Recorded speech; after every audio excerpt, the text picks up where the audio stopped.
Génesis capítulo 2, versículos 18 al 24. Pero bueno, antes de leer el texto, una vez más agradecidos con Dios por este tiempo, y en realidad es una oportunidad de estar aquí porque podemos aprender juntos.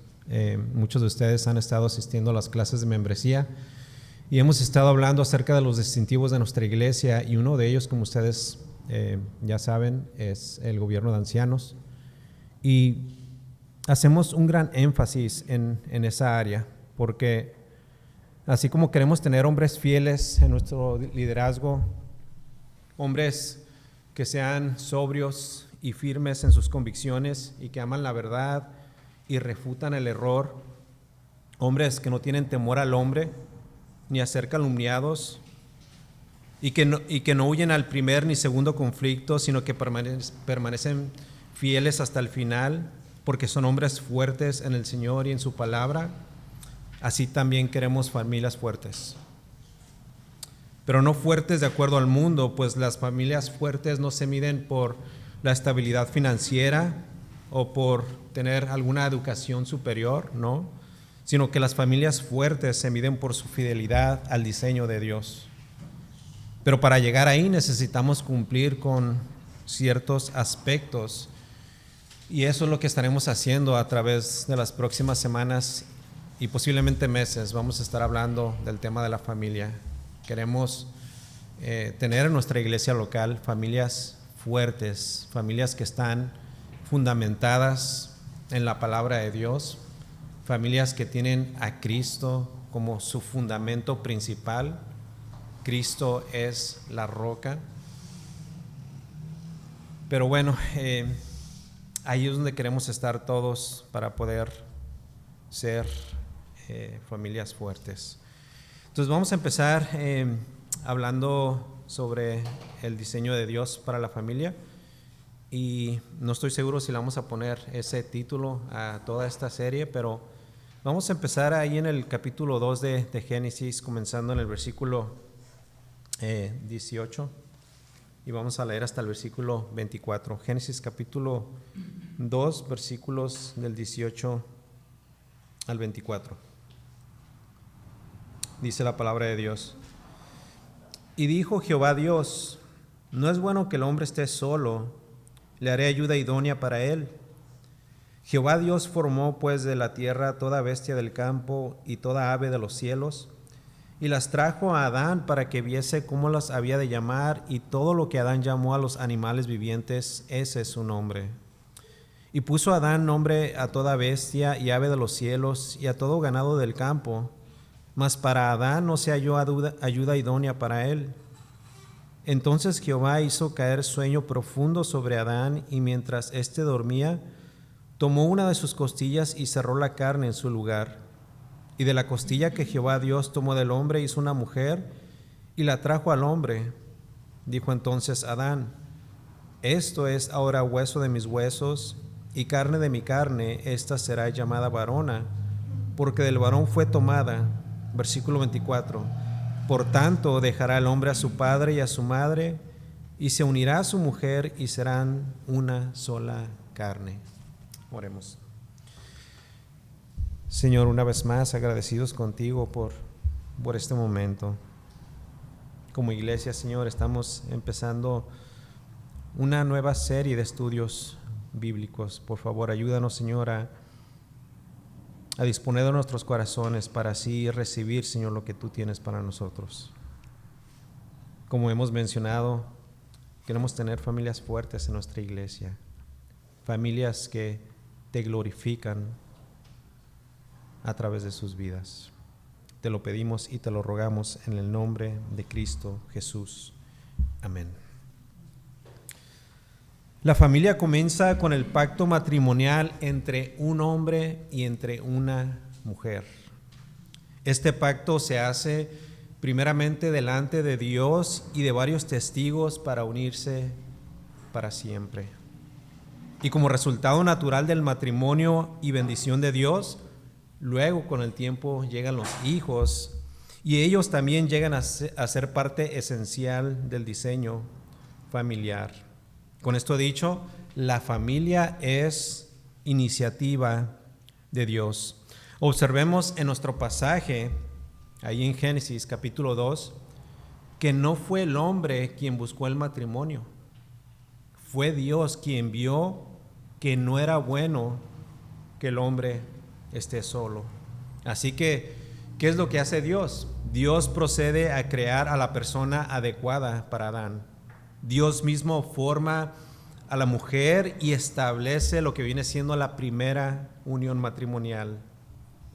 Por la gracia de Dios he tenido la oportunidad de oficiar ya varias bodas y ha sido un honor pasar por esa experiencia.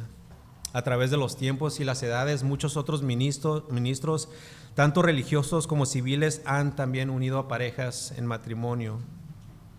Pero aquí, por primera vez en la historia de la humanidad, vemos a Dios como el primer oficiante de una boda.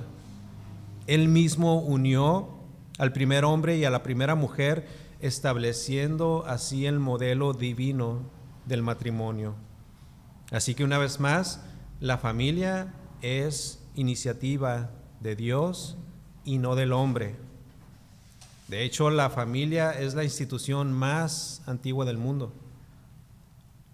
Lo que significa entonces que la familia no fue inventada por la cultura o por la tradición, ni mucho menos por el gobierno. Es Dios quien la instituyó. Cualquier intento por redefinir lo que es la familia, escuchen esto, es una rebelión directa en contra de Dios, quien es el creador, una vez más, de la institución de la familia.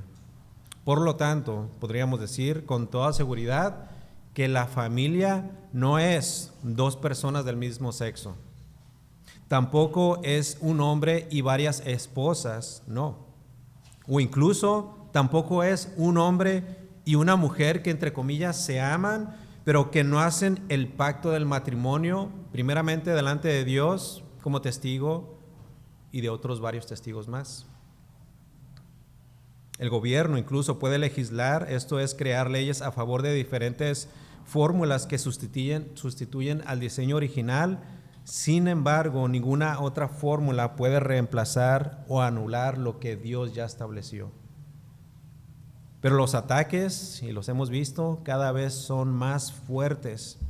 El Estado, el gobierno y la cultura se han unido para agredir a ese diseño divino. Hoy la definición de la familia consiste básicamente de lo que el gobierno o sociedad diga que es, pero eso es antibíblico y si nos ponemos a meditar un poco es hasta demoníaco. Pero así como el Estado no puede redefinir el Evangelio, tampoco tiene la autoridad para redefinir lo que es el matrimonio.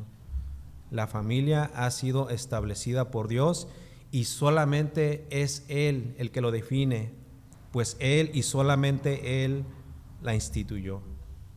Pregunta número 1 en su guía: ¿qué es la familia? Respuesta: la familia es una institución creada por Dios y diseñada para reflejar su gloria. Pregunta número 1: ¿qué es la familia? Respuesta: la familia es una institución creada por Dios y diseñada para reflejar su gloria.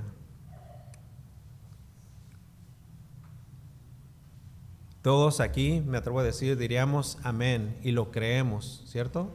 Pero lamentablemente la sociedad hoy más que nunca tiene una idea bastante distorsionada de esta realidad y de que la familia es una institución divina. Ellos dicen: la familia es una construcción cultural que puede redefinirse según la época. Pero como ya hemos visto, la familia fue establecida por Dios desde la creación con un diseño claro y eterno. Una vez más, la familia fue establecida por Dios desde la creación. Ya leímos Génesis capítulo 2. Estamos hablando de miles y miles de años. Dios, por decirlo así, inventó la familia. Él la instituyó y lo hizo divinamente y perfectamente claro y con un fin eterno. Pero de nuevo, el mundo y la sociedad están en contra de esto. Recordemos, mis amados, que nosotros nos encontramos en realidad con el Estado y con la cultura, nos encontramos en guerra con ellos. Estamos en un mundo caído y es por eso que los hombres hacen lo que hacen, ¿cierto? Romanos capítulo 1 dice que los hombres cambiaron la verdad de Dios por la mentira. Y al rechazar la verdad de Dios, también rechazaron el diseño de Dios y por lo tanto distorsionó el propósito y la verdadera intención de la familia. Se ha vuelto hoy en día un caos social como consecuencia del abandono del orden establecido, y es por eso que vemos ahora sí que una total rebeldía en los hombres, justo como lo describe Pablo en la segunda carta a Timoteo capítulo 3. Hombres amadores de sí mismos, avaros, vanagloriosos, soberbios, blasfemos, desobedientes a los padres, ingratos, impíos, sin afecto natural, implacables, calumniadores, intemperantes, crueles, aborrecedores de lo bueno, traidores, impetuosos, infatuados, amadores de los deleites más que de Dios.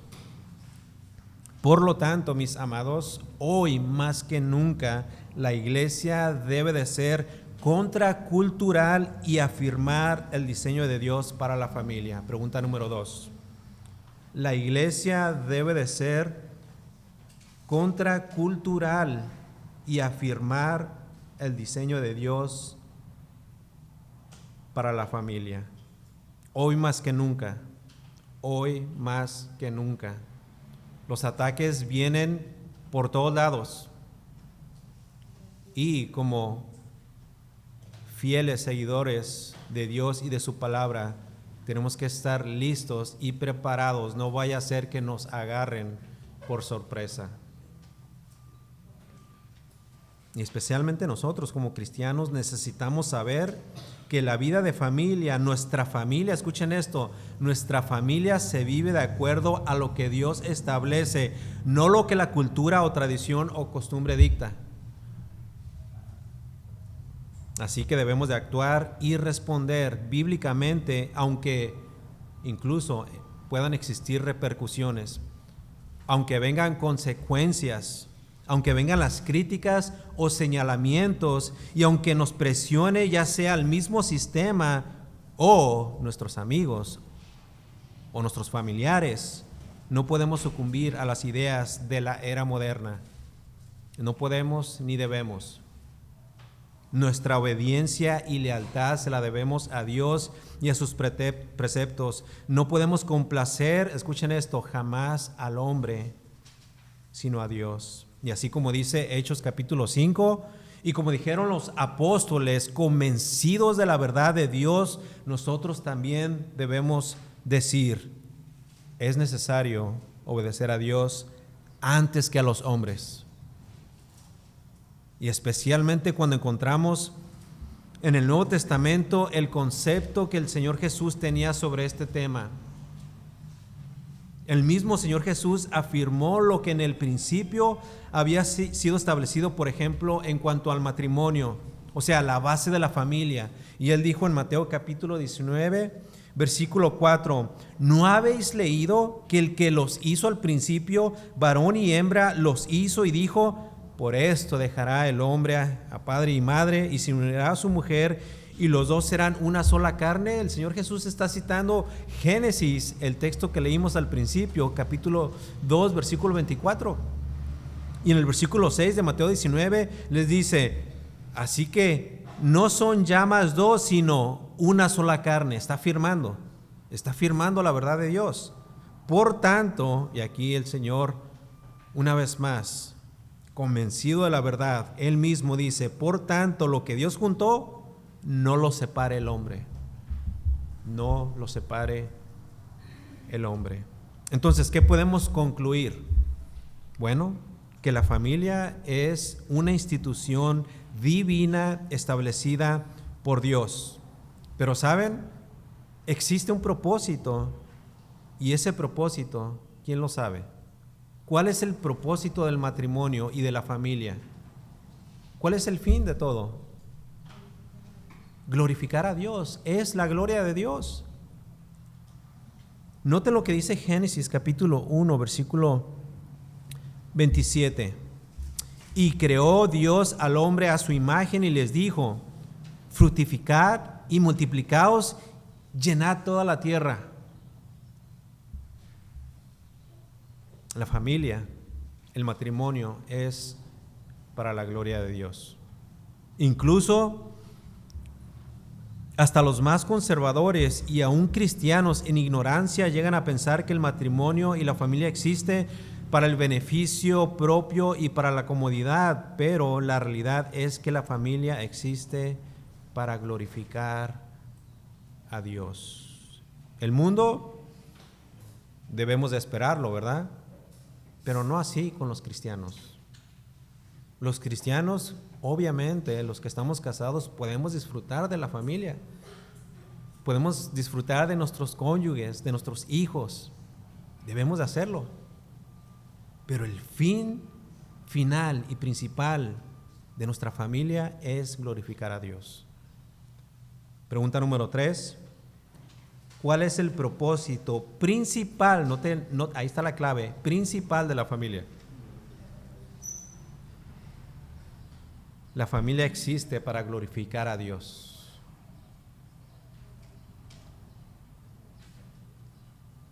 La familia existe para glorificar a Dios. Ahora, quiero hacer una pequeña pausa. Si ese es el propósito principal de la familia y del matrimonio, quiero hacer una pregunta solamente para que meditemos. ¿Lo estamos haciendo? ¿Estamos viviendo una vida familiar y de matrimonio que glorifica a Dios?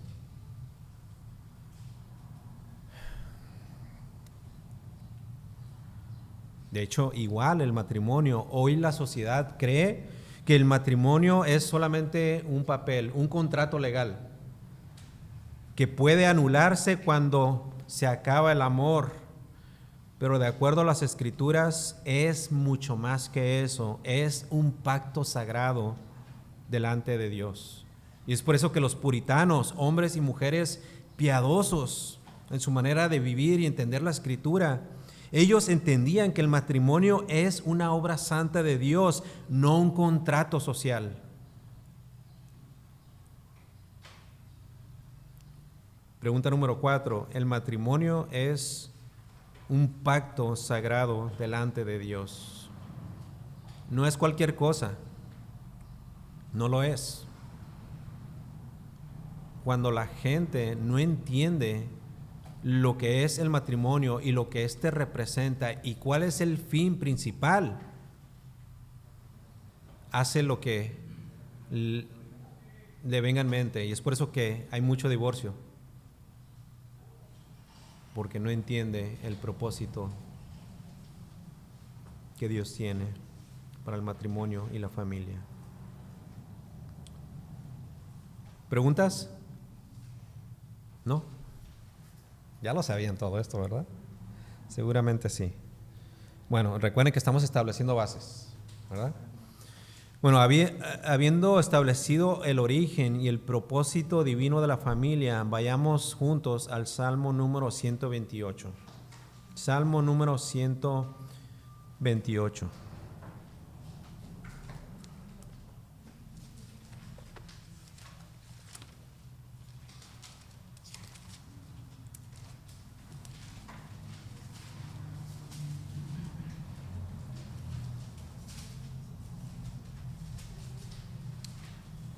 Vamos a leer hasta el versículo 4.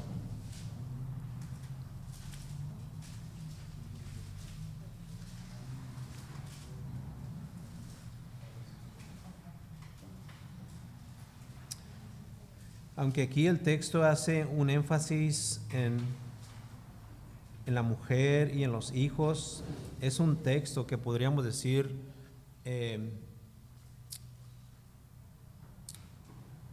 Es un texto que podríamos decir que enfatiza en lo que estamos hablando sobre lo que debería de ser una familia verdadera. Noten lo que dice el versículo 1. Bienaventurado todo aquel que teme a Jehová y que anda en sus caminos. Cuando comieres el trabajo de tus manos, bienaventurado serás y te irá bien. Versículo 3. Tu mujer será como vid que lleva fruto a los lados de tu casa, tus hijos como plantas de olivo alrededor de tu mesa. Versículo 4.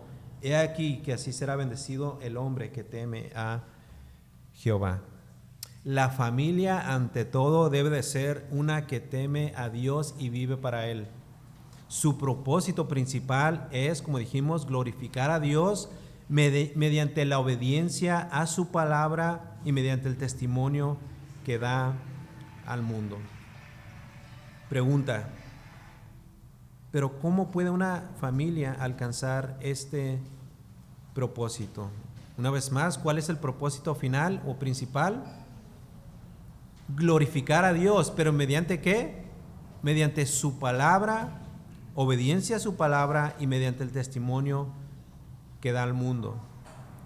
Y la pregunta es, ¿pero cómo es que una familia puede alcanzar este propósito? Bueno, la respuesta está en comprender y vivir los roles y funciones específicas que Dios ha establecido para cada miembro del hogar.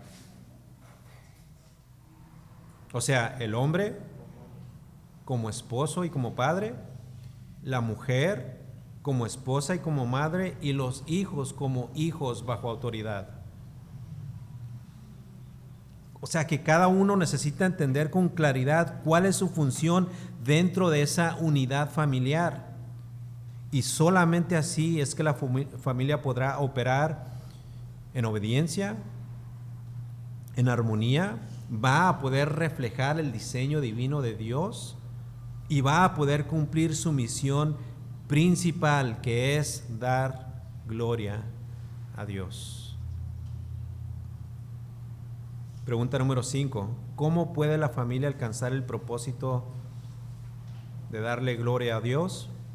Respuesta: comprendiendo y ejerciendo los roles y funciones específicos que Dios ha establecido para cada miembro del hogar. Pregunta número 5. ¿Cómo puede la familia alcanzar el propósito de darle gloria a Dios? Respuesta: comprendiendo y ejerciendo los roles y funciones específicos que Dios ha establecido para cada miembro del hogar. Una vez más, el hombre siendo un esposo y un padre, la mujer siendo una esposa y madre, y los hijos como hijos bajo autoridad. ¿Autoridad de quién? De los padres. Comprender y entender estos roles le dará la gloria a Dios. Ciertamente le dará la gloria a Dios. Y eso es precisamente lo que estaremos tratando por las próximas semanas. Estaremos hablando acerca de los roles establecidos por Dios para cada miembro de la familia. Y hoy solamente estaremos introduciendo el papel de la mujer en el matrimonio. ¿Preguntas? ¿Todo bien? ¿Sí? Bueno, habiendo dicho esto, vayamos a Efesios capítulo 5. Ya leímos parte de ese pasaje, pero vamos a leer desde el versículo 21 solamente hasta el versículo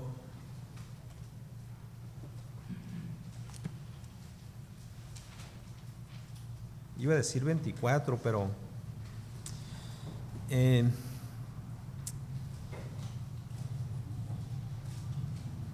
vamos a leer hasta el versículo 28. Efesios capítulo 5, versículos 21 al 28.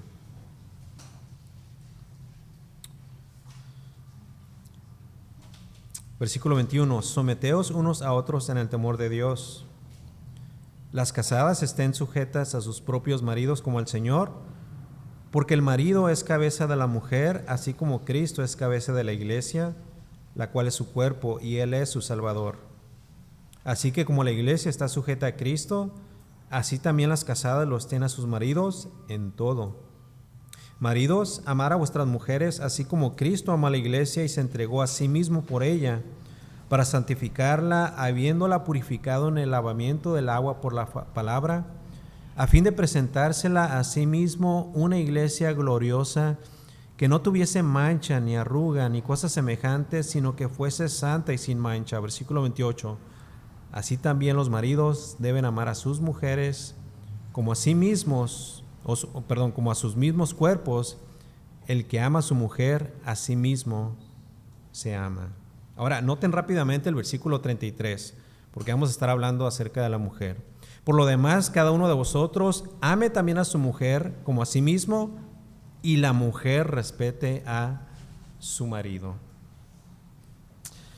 Lo que Pablo hace en esta parte del capítulo 5 de Efesios es básicamente desarrollar lo que vienen siendo los deberes o responsabilidades de tres grupos diferentes. Primeramente, el grupo de los esposos y las esposas. Segundo, el grupo de los padres y los hijos. Y tercero, los amos y sus siervos. Y aquí en nuestro pasaje vemos el primer grupo y sobre cómo debería de ser la relación de las esposas con sus esposos. Pero antes de llegar a ese punto, quiero mencionarles brevemente un poquito acerca del contexto, porque esto es muy, pero muy importante. Primeramente, era necesario que el apóstol Pablo les hiciera saber a los efesios que era necesario ser lleno del Espíritu. ¿Para qué? Para que entonces ellos pudieran cumplir sus deberes y con estas responsabilidades. De otra forma, sin ser lleno del Espíritu, no podemos ser buenos esposos, no podemos ser buenas esposas, no podemos ser buenos hijos. Es imposible. Y en el contexto y lo que dice el texto, en otras palabras, aquí la esposa específicamente, y ya hablando de ellas, la esposa no podría someterse a su marido si es que ésta no está siendo controlada por el Espíritu Santo. Y viceversa, tampoco el marido no podría amar a su esposa de la manera correcta si es que él no está siendo lleno del Espíritu Santo. Ahora, en cuanto al matrimonio, el mundo, como todos sabemos, tiene una infinidad de teorías acerca de cómo llevar un matrimonio, ¿cierto? Todos tienen de hecho su propia opinión. Profesores, psicólogos y aún el gobierno pueden tratar de dictar lo que es un matrimonio y querer redefinir los roles del esposo y de la esposa, pero en los siguientes versículos vemos lo que es realmente una visión clara del matrimonio bíblico, una visión pero clarísima sobre lo que es el matrimonio cristiano, aquel matrimonio que es avalado y respaldado por el Dios de las Escrituras. Así que Pablo en este pasaje básicamente traza una visión clara de lo que debe de ser un matrimonio cristiano. Así que primeramente Pablo noten ahí en el capítulo 5 de Efesios, Pablo primeramente hace una declaración en el versículo 21.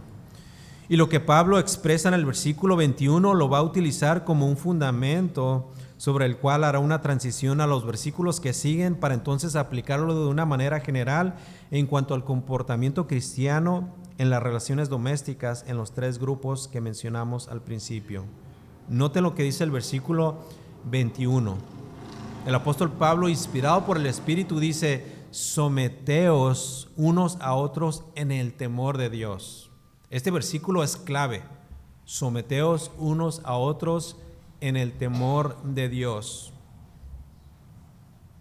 Si tiene su Biblia en mano, quisiera que subrayara esta palabra, porque el entenderla nos va a ayudar en la manera como nosotros nos relacionamos con nuestras esposas, las mujeres con sus esposos, los padres con los hijos con los padres, y en general nos ayudará en nuestro caminar cristiano.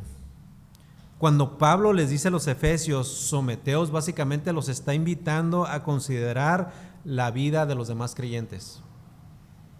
Esta palabra someteos, del griego hipotazo, literalmente significa ponerse en rango inferior al otro. En palabras simples, de una manera que podamos entender esto, lo vemos en Pablo, que se lo expresó a los romanos de la siguiente manera. Yo se los leo, Romanos capítulo 12, versículo 3, que no tenga más alto concepto de sí que el que debe de tener, sino que piense de sí con cordura conforme a la medida de fe que Dios repartió a cada uno. El verbo hipotazo era uno que se utilizaba con mucha frecuencia en tiempos bíblicos y que ayudaba a producir un orden social para los ciudadanos. Por ejemplo, al ser utilizado este verbo con el ejército de soldados, y era para hacerles una invitación voluntaria y ofrecer su lealtad al rey, como en el caso del rey Salomón. Y este concepto es uno que se extiende a muchos otros ámbitos sociales, en donde la gente que vive en un lugar donde existen leyes y gobernadores están básicamente obligados a obedecer y a honrar las autoridades. Esto nos ayuda a vivir de manera ordenada, descartando cualquier indicio de rebeldía o anarquismo. Y de la misma manera, así como en los ámbitos sociales, militares o políticos, y que tienen una estructura de liderazgo, vemos que el apóstol Pablo les hace saber a los efesios sobre lo que se espera de ellos en cuanto a la sumisión. Y en este caso, la sumisión debería caracterizar la respuesta de la esposa ante el marido en ese orden divino en el rol matrimonial. Dijo un comentarista sobre el verbo someteos: la acción que este verbo implica es la de subordinarse bajo o sujetarse a la autoridad de otro, en este caso las esposas a la de los esposos. Pero noten el versículo 21, todavía no llegamos, no estamos hablando todavía específicamente de las mujeres, pero este sometimiento del versículo 21 va para todos, no solamente va hacia un sentido, va hacia todos lados. Es un sometimiento mutuo en donde todos son, escuchen esto, inferiores. Esa es la idea. Cuando Pablo dice someteos, hipotazo, está diciendo todos deben de ser inferiores. Todos. Pero hay un problema, y un gran problema. Vivimos básicamente en un mundo maldito, en donde la mujer no se quiere someter al marido, en donde los hijos no obedecen a sus padres, y en donde los empleados también no se acatan a las órdenes de sus empleadores, ¿cierto? Pero Dios, en su gran soberanía, sabía que habrían este tipo de problemas. Dios sabía, por ejemplo, que la mujer tendría muchos problemas para someterse a su marido. Hemos visto con nuestros propios ojos en nuestra sociedad que las mujeres han sido alcanzadas por filosofías que van en contra de los principios bíblicos. En los últimos años han surgido movimientos en el nombre de la igualdad y de derechos humanos que exigen un trato justo. Y aunque toda mujer debe de ser tratada con respeto y con dignidad, y más importante, aunque toda mujer tiene el mismo valor que el hombre delante de Dios, todos estos movimientos no son más que un intento por derrocar lo establecido por Dios.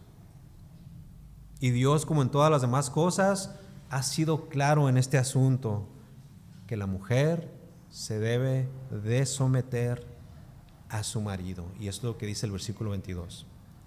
Las casadas estén sujetas a sus propios maridos. Bueno, aquí hay dos cosas que quiero que notemos. Número uno, noten que este versículo aplica a toda mujer que está casada legalmente con un hombre. Número uno.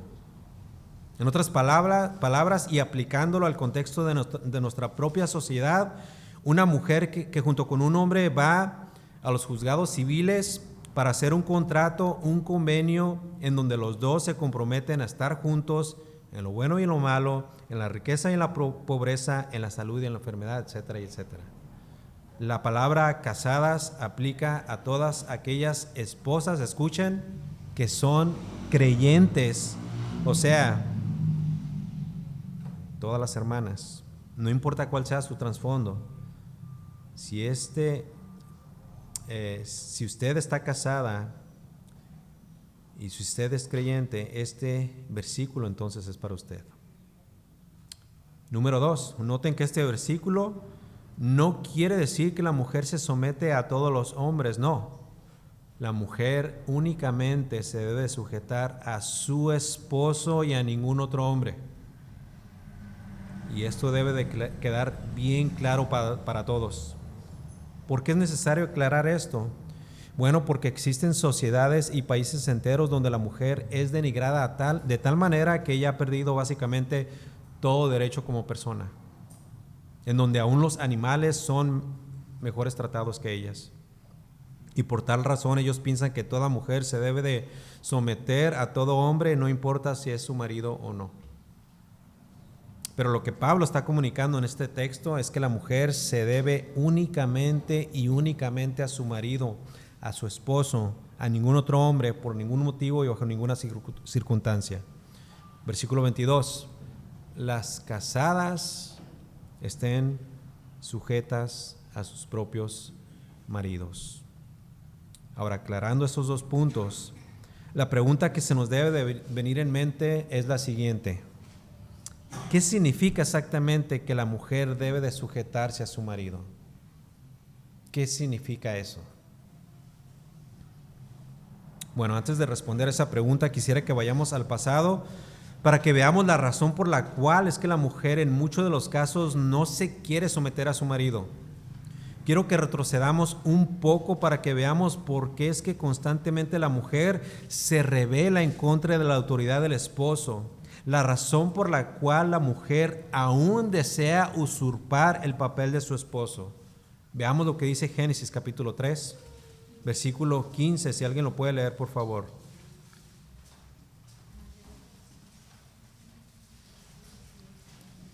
Génesis capítulo 3, versículo 15. Ahora, ya todos conocen el contexto. El hombre había caído. No creyó a Dios. La mujer obedeció a la voz de la serpiente y tanto ella como Adán comieron del fruto prohibido y cayeron en pecado. Versículo 15, ¿qué dice? Pondré enemistad entre tú y la mujer, y entre tu simiente y su simiente, y te herirá. Él te herirá en la cabeza y tú lo herirás en el talón. ¿El versículo 15 dice así? 3:15. Oh. ¿Es la versión?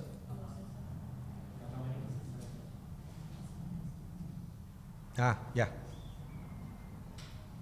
Ahora el 16, gracias. A la mujer dijo: en gran manera multiplicaré tu dolor en el parto, con dolor darás a luz hijos, con todo tu deseo será para tu marido, y él tendrá dominio sobre ti. Gracias. Noten lo que dice el texto: y tu deseo será para tu marido. Ahora, recordemos que esta es una maldición dada por Dios. ¿Por qué? Porque la mujer decidió pecar. Debido a su caída y debido a su desobediencia, Dios básicamente le dice: vas a querer desear controlar a tu marido.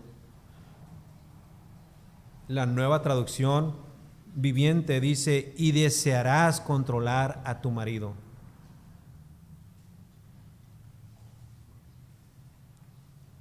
Para las mujeres que hacen esto, el querer controlar a su marido, recuerden que esta es una maldición. Y si ellas lo están haciendo, están desobedeciendo a Dios y continúan en pecado.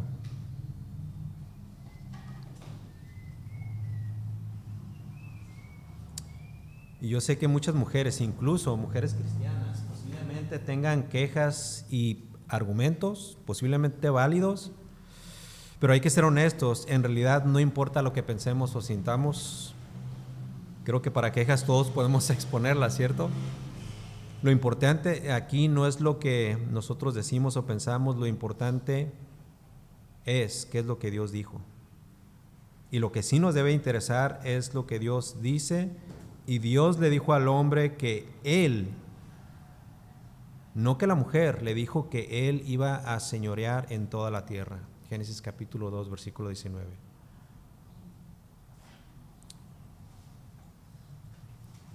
Pero saben, y yo sé que a lo mejor es algo un poco delicado y un poco sensible todo esto, puede ser. Pero saben, Dios también hizo a la mujer, hizo dormir a Adán, y en medio de ese sueño le sustrajo una de sus costillas, cerró su carne en su lugar, y de la costilla que Dios tomó del hombre, hizo a la mujer. Y escuchen esto, Dios no la hizo para que fuera menos, sino que la hizo para algo bueno y honroso. La hizo para que el hombre no esté solo y para que ella fuese su ayuda idónea. Génesis capítulo 2, versículo 18, y dijo Jehová Dios, no es bueno que el hombre esté solo, le haré ayuda idónea para él.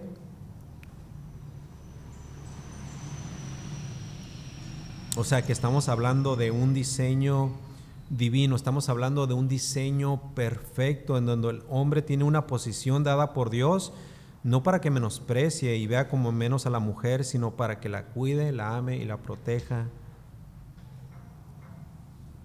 Y esto es lo que Pablo le llama la cabeza de la mujer.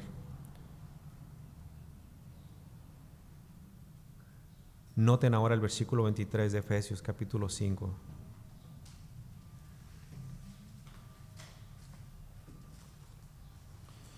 El versículo 22 decía, las casadas estén sujetas a sus propios maridos como al Señor. ¿Por qué? Versículo 23, porque el marido es cabeza de la mujer. Pero bueno, no nos adelantemos, tenemos que primeramente responder a nuestra pregunta, ¿qué significa exactamente que la mujer debe de sujetarse a su marido? Bueno, primeramente significa que la mujer no está por sobre su marido. Significa que la mujer no puede ni debe esperar invertir los papeles. Significa que la mujer no puede tomar el control o las riendas concernientes de la familia. Significa que la mujer no debe de gobernar por sobre su marido. Significa que la mujer como esposa nunca debe de usurpar el papel que solamente al hombre como esposo le corresponde.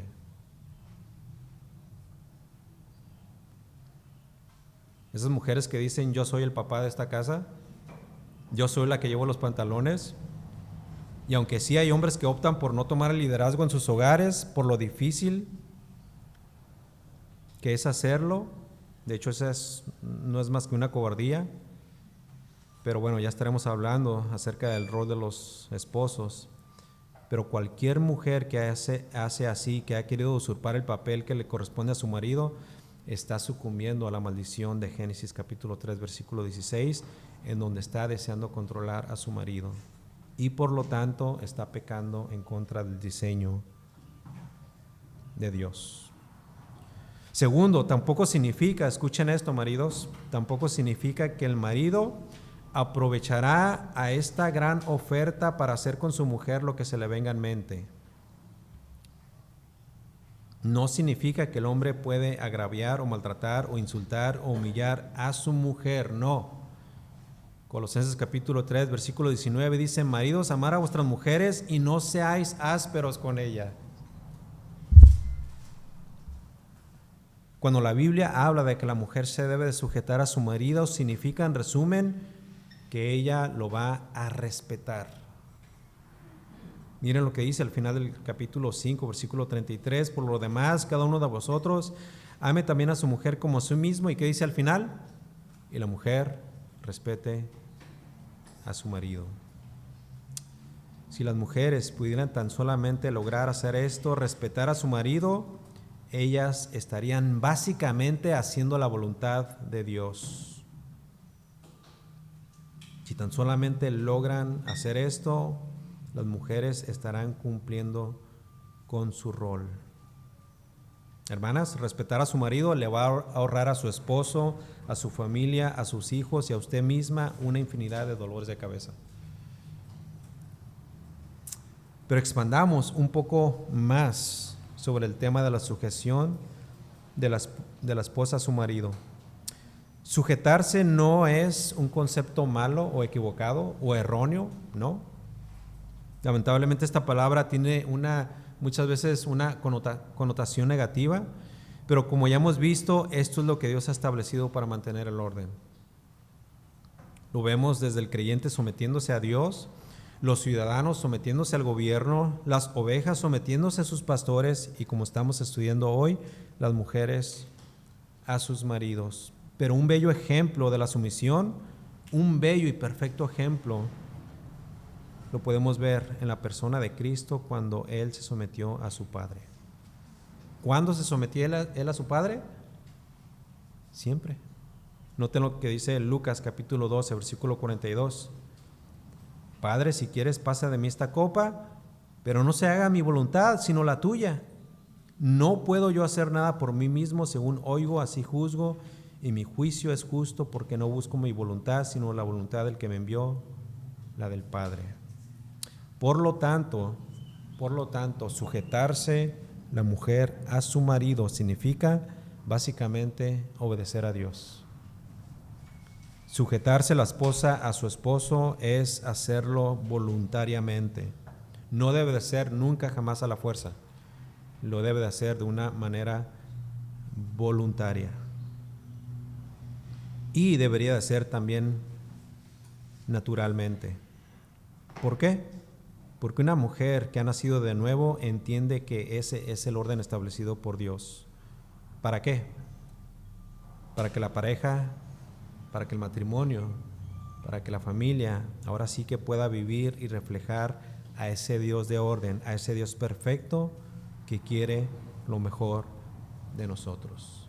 Versículo 22, las casadas estén sujetas a sus propios maridos. ¿Preguntas? ¿Está claro o no? Bueno, me gustaría seguir, pero ya hemos llegado al tiempo indicado. Así que, si Dios lo permite, para la próxima semana estaremos continuando con el mismo tema de la mujer para luego proseguir con el rol del hombre. Amén. ¿Tienen alguna pregunta sobre lo que acabamos de tocar o lo que hablamos al inicio de la primera parte del estudio acerca del origen y el propósito de la familia?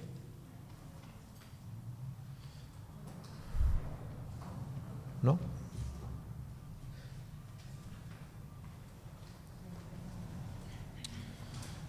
Bueno, nos quedamos ahí en el versículo, ¿qué fue? El 22, ¿verdad? ¿O 23? 22. Si Dios lo permite, continuamos la próxima semana en el versículo 23, pero solamente hay que recordar, hay que tener en mente todos estos próximos días el versículo 21, someteos los unos a los otros. De ahí es donde parte todo. Y recordemos el verbo hipotazo, significa simplemente vernos como inferiores a los demás. Eso es muy importante, de otra manera no podremos lograr hacer esto. Amén.